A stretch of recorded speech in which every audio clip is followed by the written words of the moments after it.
छगन भुजबळांना जेलमध्ये टाकणारे हेच देवेंद्र फडणवीस. त्याला तर काय झालं माहित आहे मला. जेव्हा आले त्याला मला बरा वाटायचा, माणूस चांगला वाटायचा. आता पण बरा होता. मला असं वाटायचं की फडणवीसांना इंग्रजी कळतं. पण कसं आहे, खोटं बोलत राहायचं. त्याला वाटतं याच्यातनं लोकांना वाटेल की बाबा नाही खोट्याचं खरं करता येतं. नाही होणार. आता सकाळी कोणीतरी त्याची एक क्लिप पाठवली. माझ्या घरी गौतम अडाणी येऊन गेला एकदा, माझ्याकडे रतन टाटाही येऊन गेलेत, माझ्याकडे मुकेश अंबानी येऊन गेलेत, माझ्याकडे आनंद महिंद्राही येऊन गेलेत, अनेक उद्योगपती येऊन गेलेत, अनेक फिल्म मधले कलाकार येऊन गेलेत.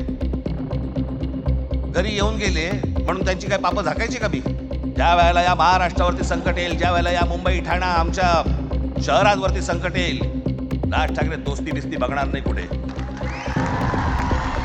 राजधानी मुंबई विमानतळावरती जेव्हा गौतम अडाणीने विमानतळ ताब्यात घेतलं, ते ताब्यात घेतल्यानंतर तुम्हाला काय सांगायचं होतं आम्हाला, ज्याच्यातनं ही कृती केली?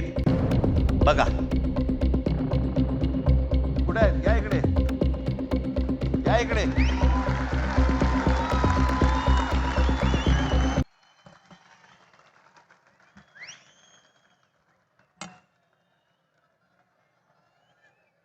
बघा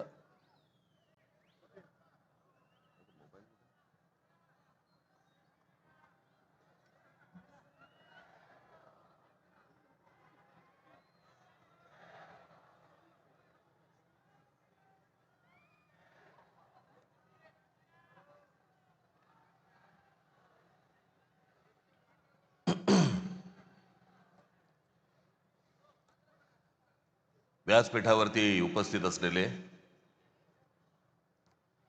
शिवसेना पक्षप्रमुख श्री उद्धव ठाकरे,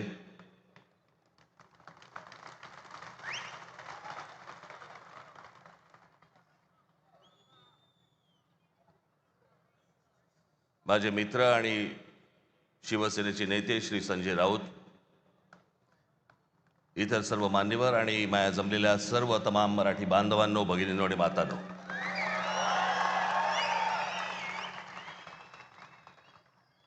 दरवेळेला इथे सभा घेतली की तो आमचा टेबल फॅन होतो. कुठे पाहायचं कळत नाही. इथे पाहायचंय का इथे पाहायचंय का इथे पाहायचंय. पण हे सरळ असल्यामुळे मी इथेच बघतो. चालेल ना?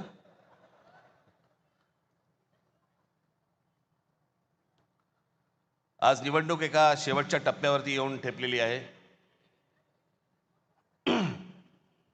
कालची सभा ही मुंबईची होती, आजची सभा ही ठाण्याची आहे. उद्या सायंकाळी 5 वाजता सगळा प्रचार थांबेल, संपेल आणि मग सरकारकडनं घराघरात पैसे वाटायला सुरुवात होईल. ती आधी झाली आहे सुरुवात. भारतीय जनता पक्षाचे लोक पैसे वाटतायत आणि शिंदेचे लोक पकडतायत. काय चालू आहे सरकारात तेच कळत नाही.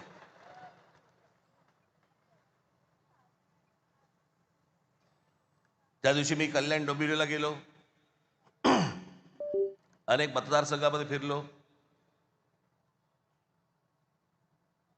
प्रचंड हवा आहे तिकडे. सगळ्या गोष्टी एवढ्या करून पण मी खरं तर आज त्या कल्याण डोंबिवलीमधल्या काही लोकांना मी इथे बोलवणार होतो, पण आता प्रचाराचा शेवटचे काही 2 दिवस उरलेले आहेत म्हणून ते इथे येऊ नाही शकले. पण मला त्यांना तुमच्यासमोर तर मला त्यांना आणायचंच होतं, मुद्दामून आणायचं होतं. अनेक लोक आहेत.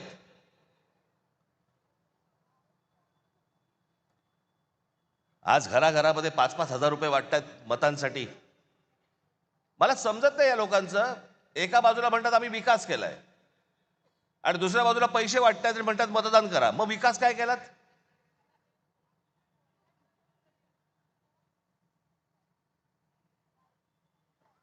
मला घेणाऱ्यांची चिंता आहे, देणाऱ्यांची नाही.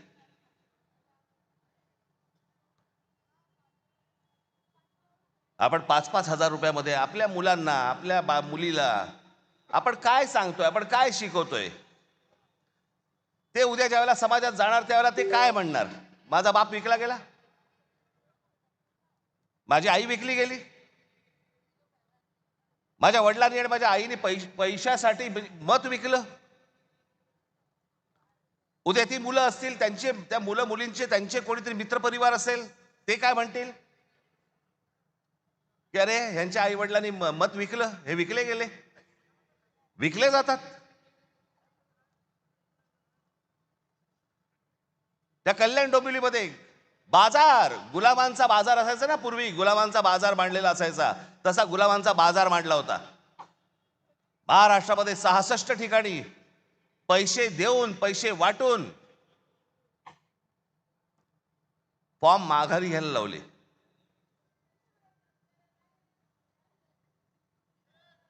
त्या दिवशी मी माझ्या नाशिकच्या सभेमध्ये मी बोललो होतो, वेडे पैसे झालेत, वेडे पैसे. त्या दिवशी एका ठिकाणी तर कोणी त्या एका माणसाने ते काय स्क्रुटिनी असते, समोरच्याचा एबी फॉर्म गिळून टाकला. बरं दिवस नव्हता, एखाद दिवस मिळाला असं दुसऱ्या दिवशी वाट तरी बघता आली असती, एबी फॉर्म पडेल, एबी फॉर्म पडेल. इथपर्यंत गेलात तुम्ही. विकले जातायत काय, एबी फॉर्म गिळतायत काय. त्या सोलापूरला एखादा खून झाला आमच्या माणसाचा, आमच्या विद्यार्थी सेनेचा, तो तिथला शहर अध्यक्ष होता, त्याचा खून केला फॉर्म मागे घेण्यासाठी. म्हणून इथपर्यंत सरकार चाललंय. पोलीस हताश, कोर्टाकडे तर बघायलाच नको. हे कोणतं राज्य आहे? बिनधास्त सगळ्या गोष्टी सुरू आहेत. मला ती, म्हणून मी मगाशी म्हटलं ना, मला ती माणसं आणायची होती. ती त्या प्रचारामध्ये बिचारे गुंतलेत, त्याच्यामुळे मला इथे त्यांना बोलवता नाही आलं. 5-5 हजाराला मतं विकतायत. मी फक्त 2-3 माणसांची फक्त तुमच्यासमोर नावं घेतो, बाकीची दत्ता येतील.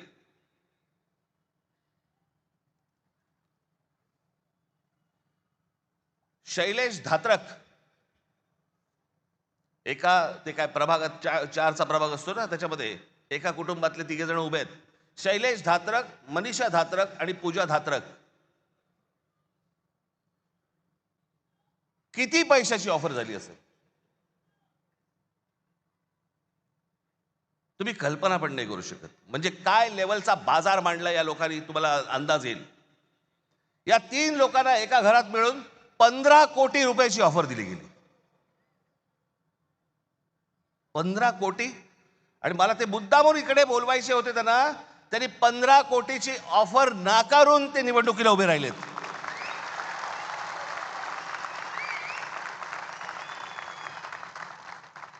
पंधरा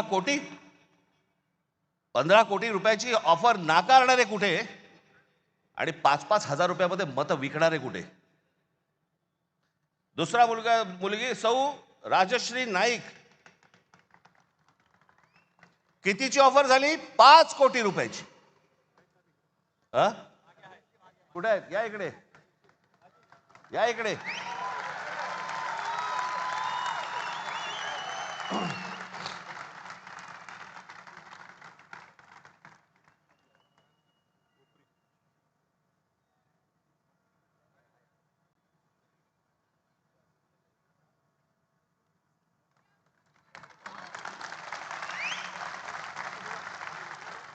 पाच कोटीची ऑफर झालेली गोष्ट नाकारणारी आहे. हे महाराष्ट्राचं स्वाभिमानी रक्त.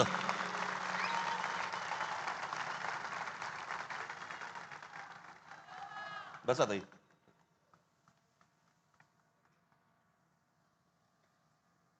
सुशील आवटे,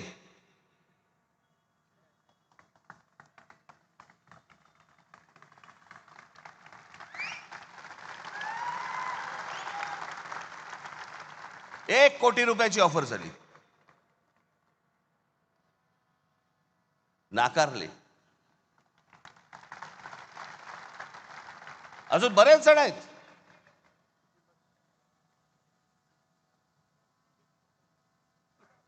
कुठून येतोय हा पैसा? काय चाललंय हे? किती पैसे वाटायचे? अहो तुम्ही हे फक्त 2-3 जण बघताय, महाराष्ट्रभर पैसे वाटलेत, महाराष्ट्रभर. आले कुठून? टाकसाळे.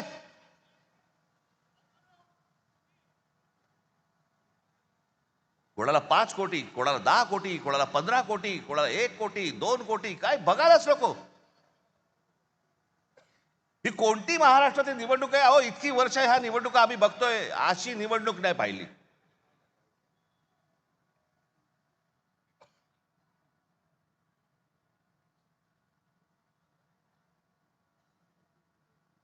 काही लगामच नाही या लोकांना. बिनधास्त जे काय हवंय ते करायचंय. कोर्टात जाऊन काय उपयोग नाही, पोलिसात जाऊन काय उपयोग नाही, कुठेही तुम्हाला जाऊन उपयोग नाहीये. बस आमची मर्जी. त्या बदलापूरला आमच्या महाराष्ट्र नवनिर्माण सेनेने त्या बाईच्या मुलीचं, एक लहान मुलगी जिच्यावरती बलात्कार झाला, तिचं प्रकरण जेव्हा बाहेर काढलं, त्यातला जो मुख्य आरोपी होता, काही कारण नसताना पोलिसांकडनं त्याला एन्काउंटर केला गेला, मारला, त्याला ठार मारला. का? कशासाठी? या नराधमांना ठार मारले पाहिजे त्याच्याबद्दल वादच नाहीये, पण एन्काउंटर मध्ये ठार का मारायचा होता? काही गुपित होतं का? जर ते बाहेर पडलं असतं काही प्रॉब्लेम होता का? आणि त्याच्यातला जो सह आरोपी होता आपटे नावाचा, त्याला भारतीय जनता पक्षाने काल स्वीकृत नगरसेवक म्हणून स्वीकारलं. आमच्या अविनाश जाधवने धमकी दिली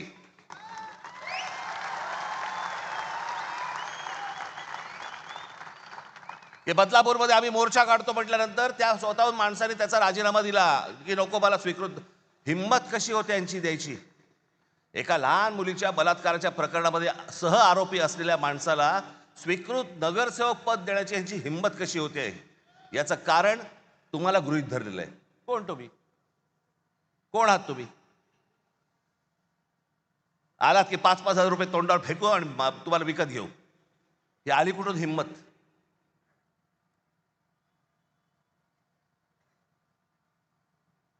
काल मी सांगितलं भ्रष्टाचाराचे आरोप आमच्यावरती करतायत. छगन भुजबळांना जेलमध्ये टाकणारे हेच देवेंद्र फडणवीस. त्याला तर काय झालं माहित आहे मला. जेव्हा आले त्याला मला बरा वाटायचा, माणूस चांगला वाटायचा. आतापर्यंत बरा होता.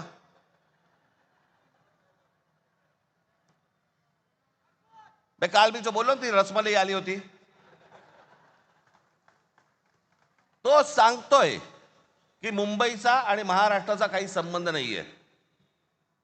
हे स्वतः सांगतोय आणि फडणवीस म्हणतात नाही तो असं काही बोललाच नाही.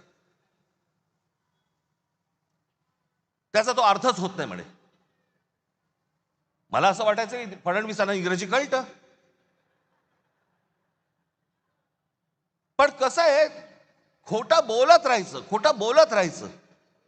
त्याला वाटतं ह्याच्यातनं लोकांना वाटेल की बाबा नाही नाही खोट्याचं खरं करता येतं. नाही होणार. आता मला आत्ताच सकाळी कोणीतरी त्याची एक क्लिप पाठवली. लावर येतोय.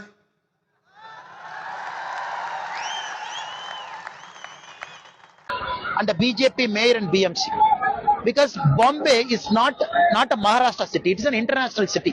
अण्णामलाईंच्या स्टेटमेंट बद्दल काय म्हणा? असं आहे की अण्णामलाई हे काही भाजपचे महाराष्ट्राचे नेते नाही आहेत, ते काही राष्ट्रीय नेते नाही आहेत. ते एक तामिळनाडूचे चांगले नेते आहेत, उत्तम नेते आहेत. त्याच्यामुळे मुंबई महाराष्ट्राची नाही असं हे म्हटलंय. Mumbai is not a Maharashtra city. असं नाहीये. त्यांनी म्हटलं मुंबई हे आंतरराष्ट्रीय, आणि ते खरंच आहे, आंतरराष्ट्रीय शहर आहे. त्यात काय वाईट आहे? आंतरराष्ट्रीय शहर आहे. महाराष्ट्राचं नाही असं बिलकुल नाही म्हटलेलं. त्यांचं वाक्य आहे. नाही तसा त्याचा अर्थच नाही. सीएम साहेब त्यांचा तसा अर्थच नाही. अर्थ त्याचा नसेल नाही आहे तसा अर्थ.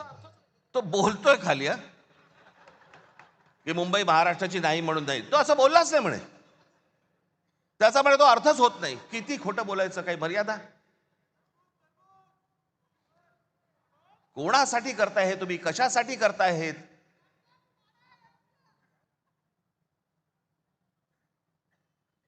पण मी काल म्हटलं ना, हे फक्त हातावर बसलेले ससाणे होतो. जाऊन फक्त पक्षी मारून आणणे. पक्षी, ससाणा हा फक्त पक्षी मारून आणतो. स्वकीयांचेच फक्त घात करायचे त्यांना. आमचीच लोक आमची वाट लावतायत, आमचीच लोक आमच्या महाराष्ट्राची वाट लावतायत. काल मी त्या गौतम अडाणीचं प्रकरण काढलं, काय मिरच्या झोंबल्या.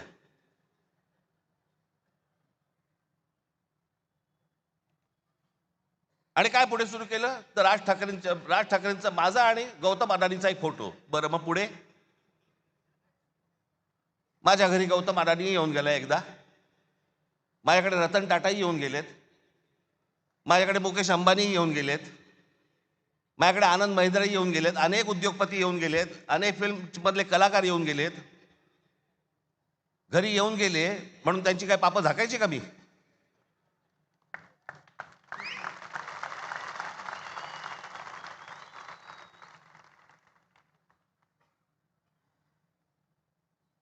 मी काल जे तुम्हाला दाखवलं हे इतकं भयानक आहे, इतकं भीषण आहे. ते जे फोटो दाखवतात कधी 2-3 वर्षापूर्वीचा काहीतरी फोटो दाखवत आहेत, तो जेव्हा घरी आले होते. आता घरी आल्यावरती काय हाकलून देऊ?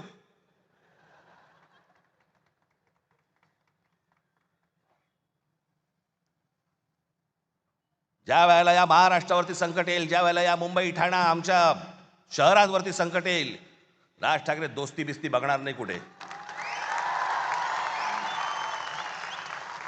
आणि अडाणीशी दोस्ती करण्याचा माझा विषयच नाही. मी इतका अडाणी नाहीये.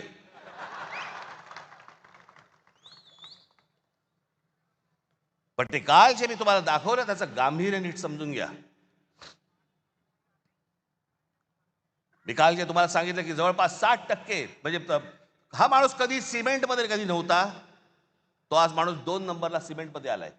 आज देशातला 2 नंबरचा सिमेंटचा व्यापारी तो आहे. आज ही सगळी विमानतळं, आता नाही इथे गुजराती समाजातले लोक आले असतील. खरं तर आमचं तुमचं काही भांडण नाही आहे, फक्त आमच्याशी भांडायला येऊ नका.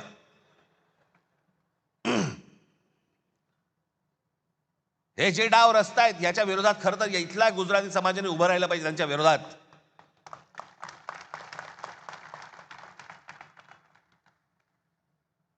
पण हे मुद्दामून ज्या गोष्टी करतायत, हे काय करतायत?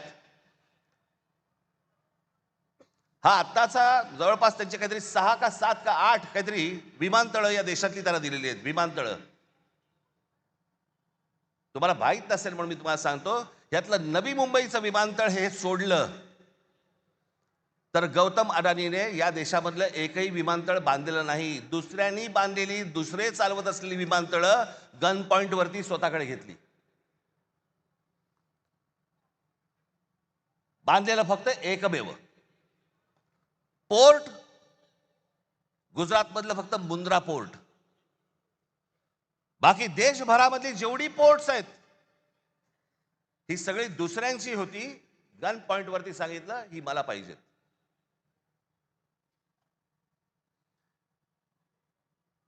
एक इथलं विमानतळ, एक पोर्ट सोडून या माणसाचं स्वतःचं काही नव्हतं. फक्त केंद्राचा दबाव, नरेंद्र मोदींचं नाव, या एका गोष्टीवरती हा माणूस अख्ख्या देशभर पसरत गेला आहे.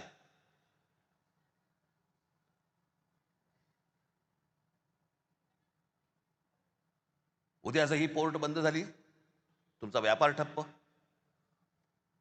उद्या देशामधली वीज निर्माण करणारा हा गौतम अडाणी, उद्याने वीज बंद केली, तुम्ही अंधारात सगळे. तक्रार कोणाकडे करायची?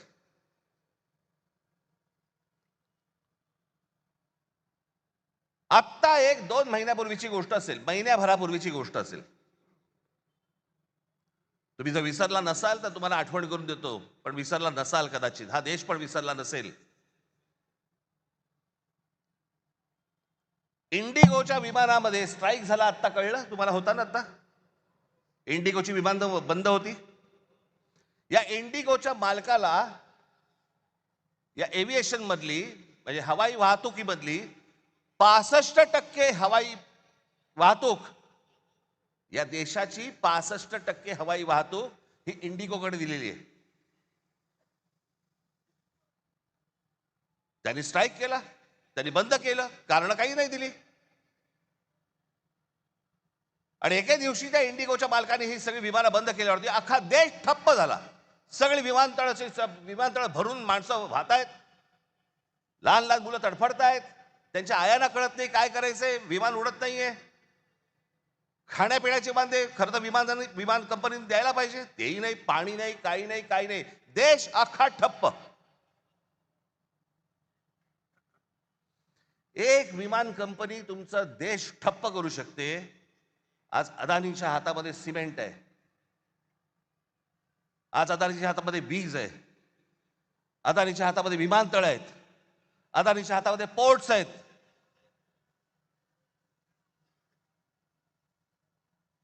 लोखंडाचे व्यापार म्हणजे सगळं. म्हणजे उद्या हे जर समजा सिमेंटचे समजा करायला लागले, भाव वाढवायला लागले, तुमच्या घरांच्या किमती वाढत जाणार. या देशामध्ये तुमचं भवितव्य, तुमचं भविष्य हे कोण ठरवणार? गौतम अडाणी ठरवणार. आणि एक माणूस या देशामध्ये इतका मोठा होतो फक्त 10 वर्षामध्ये, फक्त 10 वर्षामध्ये. 2014 ते 2025 11 वर्षात इतका मोठा झालेला, इतका श्रीमंत झालेला, इतके उद्योग उभारलेला जगात दुसरा माणूस नाही. आणि असा व्यवसाय उभारता येत नाही. अहो, टाटा, बिर्ला, बाकीचे सगळे उद्योगपती यांना 50, 60, 100 वर्ष लागली.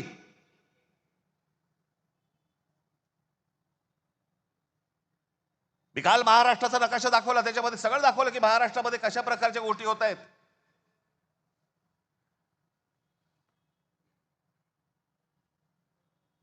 की इथे नवीन आता वाढवणला विमानतळ येते, नवी मुंबईचं झालंय.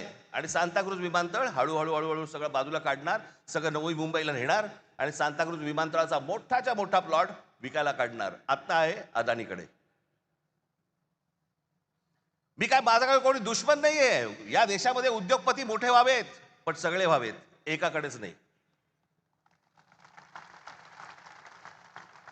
या देशामध्ये उद्योग आले पाहिजे, या देशामध्ये उद्योगपती वाढले पाहिजे, या देशामध्ये पैसा आला पाहिजे. उद्या उद्योग आल्यानंतर रोजगार निर्माण होतो. या देशामधले अनेक तरुण आहेत, तरुणी आहेत, यांना नोकऱ्या मिळतात, त्यांची घरं उभी राहतात. मी उद्योगपतीच्या विरोधातला माणूस नाहीये, पण एकाच उद्योगपतीवरती इतकी मेहरबानी का, हे विचारणारा माणूस आहे. बाकीचे उद्योगपती मेले का या देशातले? आणि मग या माणसाला पुढे करायचा, सतत पुढे करायचा आणि वेगळे डाव आखायचे. बाकीचे तर व्यवसाय चालूच आहेत, पण महाराष्ट्रात काय चालू आहे जे मी काल तुम्हाला सांगितलं. भूगोल बघा एकदा. हे वाढवण जिकडे आहे तिकडे पुढे जा तुम्ही जरा, लगेच गुजरात लागतं. ही आपली शहरं, ही आपली मराठी शहरं, याच्यावरचा मराठी ठसा यांना पुसवायचा आहे. एक साधी गोष्ट तुम्हाला दाखवतो. या भाषावर प्रांतरचना जेव्हा झाली मराठी लोकांसाठी महाराष्ट्र, गुजराती लोकांसाठी गुजरात, तामिळ लोकांसाठी काय तामिळनाडू, प्रत्येक भाषेचं एक राज्य निर्माण झालं. आणि मुंबई तर महाराष्ट्रामध्ये संयुक्त महाराष्ट्रात लढा होऊन 107 हुतात्म्यांना त्याच्यानंतर मुंबई महाराष्ट्राला मिळाली, जी महाराष्ट्राची होती, पण लोक छीनत होते तिला.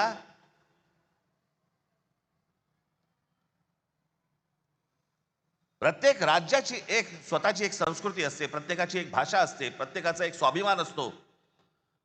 आमच्या स्वाभिमानाला तुम्ही दख लावताय.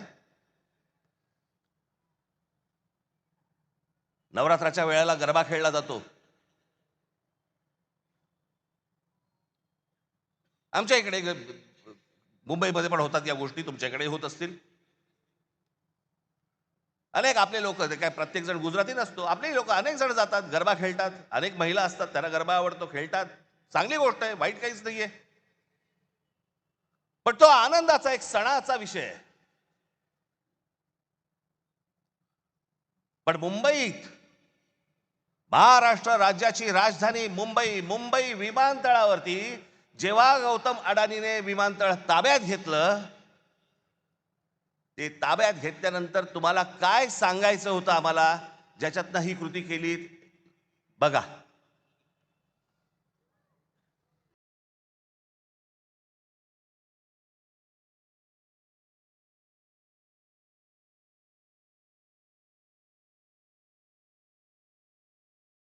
मुंबई विमानतळावरती गरबा केला.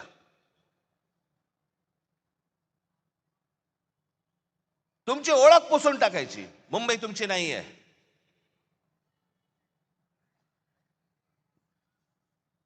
गणपतीमध्ये ढोल लेझिम वाजवलेत का हो?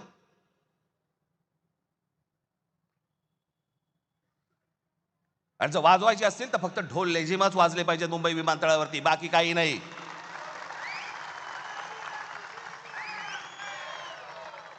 ही मुंबई आहे, ही मराठी माणसाची आहे. हा महाराष्ट्र, हे ठाणं हे मराठी माणसाचं आहे. आपण सगळेजण इथे राहतोय, सगळेजण तुम्ही आलात. भले तुमची भाषा वेगळी असली, गुण्यागोविंदाने राहू, पण आमच्या घरी यायचं कपाट दुरुस्तीला आणि बायकोकडे नजर टाकायची, चालणार नाही.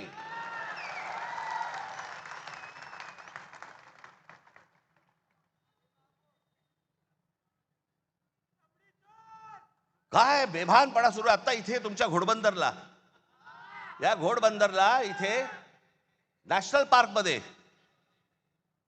ही लोकसत्तामध्ये आलेली बातमी आहे. लोकसत्तामध्ये 1000 एकर जमीन जंगलाची, जंगल आहे, डेन्स फॉरेस्ट, घनदाट जंगल, त्याची 1000 एकर जमीन ही एका उद्योजकाला विकतायत.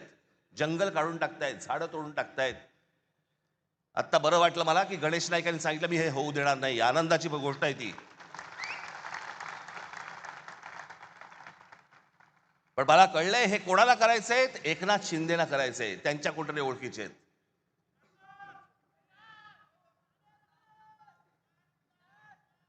जी दिसेल ती जमीन हे वरून उद्योगपती पाठवणार, वरून हे सांगणार की या उद्योगपतीला ही जमीन देऊन टाका. आमचं ताडोबाचं जंगल आज इतके तिकडे सगळं इतकं मोठं जंगल, तिकडे आमचे चांगले वाघ बेग सगळे सगळे वन्य प्राणी फिरतायत. त्या ताडोबाची जमीन खाणीना देऊन टाकली. कोणतरी एक वरून उद्योगपती आला, इथे खाली त्यांना सांगितलं सह्या करून द्या, विषय संपला. एन्व्हायरमेंट वर गेलं तेल लावत. ताडोबाची जमीन तिकडची एक खाणीला देऊन टाकली. इकडची जंगलाची जमीन देऊन टाकली. इकडे बंदर देऊन टाकलं, इथे तुमचं विमानतळ देऊन टाकलं, इथे तुमची आता ते काय डम्पिंग ग्राउंड देऊन टाकलं. ती जिथे गौतम अडाणी बघेल ही जमीन मला पाहिजे, घेऊन जा. एकाच माणसाला एवढी मेहरबानी का चालू आहे? असं काय तो माणूस देतोय? त्याचं कारण ह्यांचा जो आज ते विळखा आखतायत ना, जो मुंबई, ठाणा, कल्याण, डोंबिवली ही सगळी शहरं ही सगळी गुजरातला मिळवायची. खास करून मुंबईवरती लक्ष आहे. पण ठाणा, कल्याण, डोंबिवली, पालघर, बिलघर ह्या सगळ्या गोष्टी ह्यांच्या हातात आल्याशिवाय यांना मुंबईला हात घालता येणार नाही. कारण भौगोलिक दृष्ट्या जमत नाहीये, म्हणून हे सगळे प्लान सुरू आहेत. त्याच्यासाठी ह्या सगळ्या गोष्टी सुरू आहेत. आपण या गोष्टींचा नीट विचार केला पाहिजे. ही निवडणूक कशासाठीची निवडणूक आहे ती? ठाणे शहरामध्ये अनेक प्रश्न आहेत. जसे जसे लोक बदा येत आहेत, बाहेरून येत आहेत, या आमच्या शहराची लोकसंख्या वाढते, तसे प्रश्नही गहन होत आहेत. काल परवाकडे मी इथे ठाण्यामध्ये फिरताना मला इतकं वाईट वाटलं. 2 रस्त्यांच्या मध्ये एक कठडा होता. त्या कठड्यांवरती माझ्या काही माता भगिनी संध्याकाळच्या फक्त गप्पा मारायला बसल्या होत्या. रस्त्यांच्या मध्ये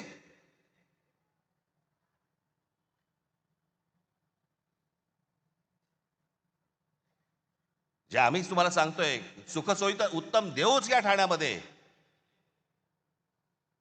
पण तुम्ही असाल, तुम्ही टिकलात तर, तुम्हाला या ठाण्यात ठेवलं तर, उद्या भविष्य काळात असं नको व्हायला की उद्या ठाण्याचे सगळे प्रश्न कोण सोडवते? गुजरात सरकार.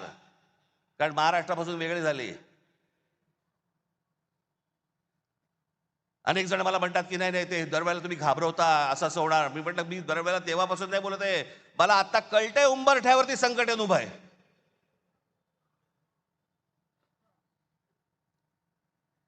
कोणत्याही क्षणी तुमच्या दरवाज्यावरती टकटक होईल. आज जर गाफील राहिलात कायमचे फसाल.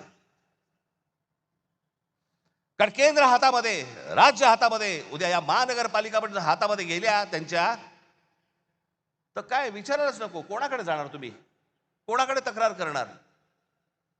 आणि मग एकदा हातातनं गेलं की परत येत नाही, ते परत येणार नाही. म्हणून आज ही ती वेळ आहे. आपलं ठाणं, कल्याण डोंबिवली, मीरा भाईंदर, सगळ्या ठाणं तर उत्तम करूच करू. उद्धव स्वतः आपल्याला सांगतीलच, त्यांच्या भाषणामधून अनेक गोष्टी सांगतील. ठाणं तर उत्तम करूच करू, पण पहिला स्वाभिमान, पहिला मराठी ठसा, हे ठाणं आपलं आहे. हे ठाणं टिकवणं, यांनी जो आराखडा आखलेला आहे तो सगळा उद्ध्वस्त करणं हे तुमच्या हातामध्ये आहे. नाही तर उद्या आमच्या पोलीस खात्यामध्ये देखील या बाहेरच्या राज्यांमधली लोक भरली जाणार. आमच्या महानगरपालिकांमध्ये देखील बाहेरच्या राज्यातली लोक भरली जाणार. हे काही कमी करणार नाहीत या गोष्टीला. कोण तुम्ही, कोण आहात, तुम्हाला गृहीत धरलेलं आहे. तुमची किंमतच नाही या लोकांना मुळात.